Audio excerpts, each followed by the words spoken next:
Hello, and welcome to part 11 of Let's Build a Kingdom with Cortlandune.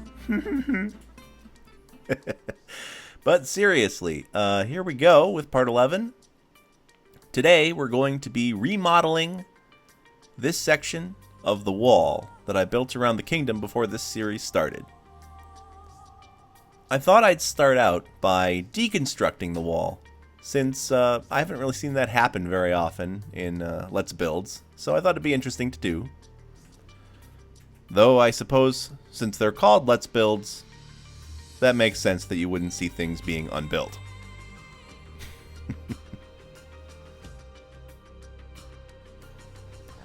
Now I'm getting ready to create the new curvature of the wall. What I plan to do was curve the wall around so I have a little bit more space to work with on this side of the kingdom. You can see me using World Edit to try and create a hollowed out cylinder that matches up with the walls. However, what ended up happening was that the walls were slightly off and that the cylinder wouldn't match up properly. So what I did was I carefully measured out by hand the curve that I would need for this area. It took so long to figure out that I cut out that part, and here you can see me filling in the area that I've finally finished and preparing it for decoration.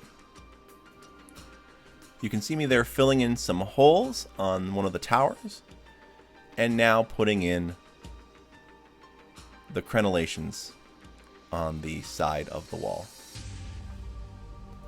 I know technically the word crenellation is meant for the up and down part on the top of the wall itself, but I have no idea what to call the decorations on the side otherwise. Probably just decorations, actually, now that I think about it.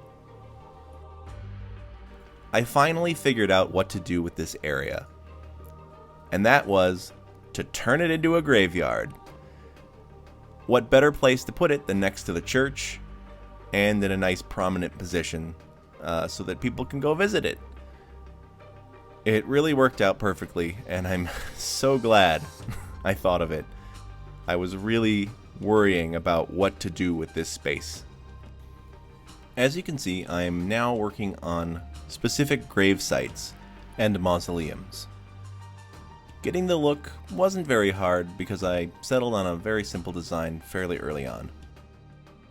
I carve out the space to where the mausoleum is gonna be, and I make sure to cover everything in stone to give it a nice unified feel, like it's meant to be that way. And of course throw in some nice wooden coffins. Moving outside, I start work on larger, more important grave sites, quickly duplicating them to fill out the front of the graveyard. And I add a little bit of extra decoration to the mausoleum I've already built, and then copy it. But I'm not happy with the position, so I use World Edit to rotate and reposition where it's going to be a bit further into the graveyard. And there you can see me doing the interior. Pretty much the same as the other one. However, carving out the lower half, I wanted this one to be larger. I actually hit the underground section of the other mausoleum. So you gotta be careful when you're digging underground, I suppose. Especially in a graveyard. Here you can see me putting in some more minor grave sites. I wasn't entirely happy with the headstones that I chose for the grave sites. However, I have not found a very good alternative to them. Throw down some quick and dirty lighting and continue on experimenting with grave sites, trying to see if raised platforms, half blocks, or pillars would be more interesting. I end up using the main markers for most grave sites as the cobblestone fence. For some reason, I think I like the look of the cobblestone pillar, not because it's texture as cobblestone, but just because it gives a thinner raised section to the headstone. Over there in the corner you can see me building one of two non-standard mausoleums. I wanted there to be a few different types of mausoleums within the graveyard, and this is going to be one of them. Well, at least the preliminary design for one. At this point I was stretched for space, and then I realized that I had a whole road that I wasn't really using for anything. So I got rid of it, and expanded the border of the graveyard all the way to the edge of the canal. And to line up the archway, I had to move it over a little bit, and build up the road to match. Once that was set up, it was time to utilize this new amount of space to add in more gravesites with World Edit, and expand on the mausoleums that I can now put in. However, after removing the first idea for the mausoleum, I decided to go a different route. I put in a new, smaller mausoleum next to a larger, grander mausoleum. But first, take a moment to add some final extra gravesites to the now expanded area. Moving back to the foundations of the mausoleums, I begin building the structure itself. The main idea here is blocky and grim. Blocky is pretty easy to pull off in Minecraft. Interesting, however, a little bit more difficult.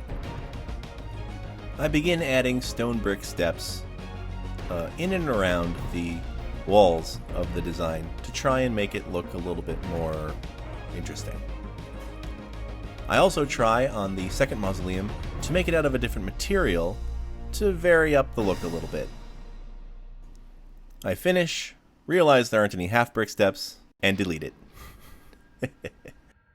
I wanted this one to be shorter than the other mausoleum, just to vary it in terms of the wealth of the person who's buried there, or the family that's buried there.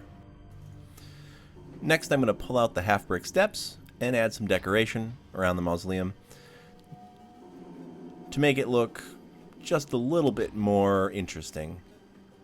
And I add those patterns and designs around the other mausoleums to try and make it all match. Thankfully, the half brick step was used during the creation of the original grave sites, which allows it to blend into the area a lot better. Over in the first larger mausoleum, for this one, I create a single large coffin in the center, and I flip-flop on the design quite a bit, and then decide on the stone brick step as the headstone of this large gravesite. Over on the smaller side, I create a slightly similar coffin, made entirely of stone brick steps.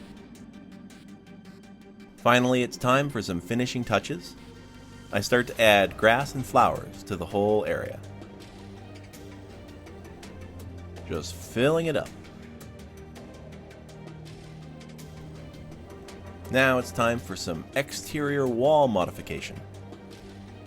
I wanted to make the wall a little bit more interesting because I had some more time to think about it, and I found that the exterior wall was probably one of the least interesting parts of the whole city. It was grand and big, but it was not varied in any way.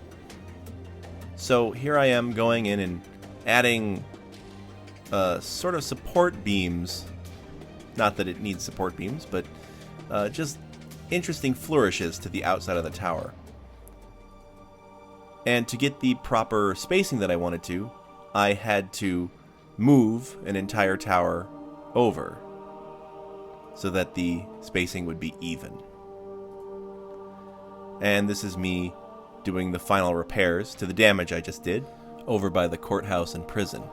Once that's complete, I'll add an overhang above the guard door entrance to the prison area to allow guards to be sheltered from the rain and let prisoners escape should they require to do so. Lastly, there's the finishing touches of adding grass around the entire city. Here I am adding grass around the major businesses next to the canal, but I also added grass around the entire city. It was just too hard to film. And that is the end of the city portion of Let's Build a Kingdom. I still have the final interior of the King's Palace to film, but otherwise, we're basically finished. Take a look around the majestic kingdom of Cortlandune.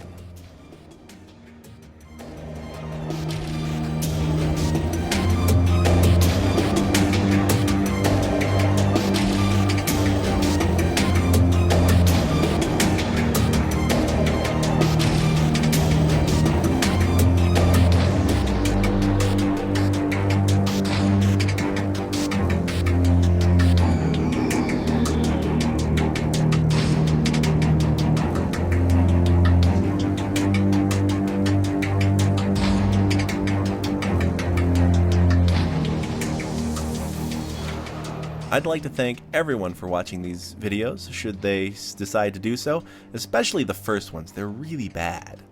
But I will catch you guys again as soon as I get around to creating the next part of this series. It might be a little bit, but I'll get to it eventually.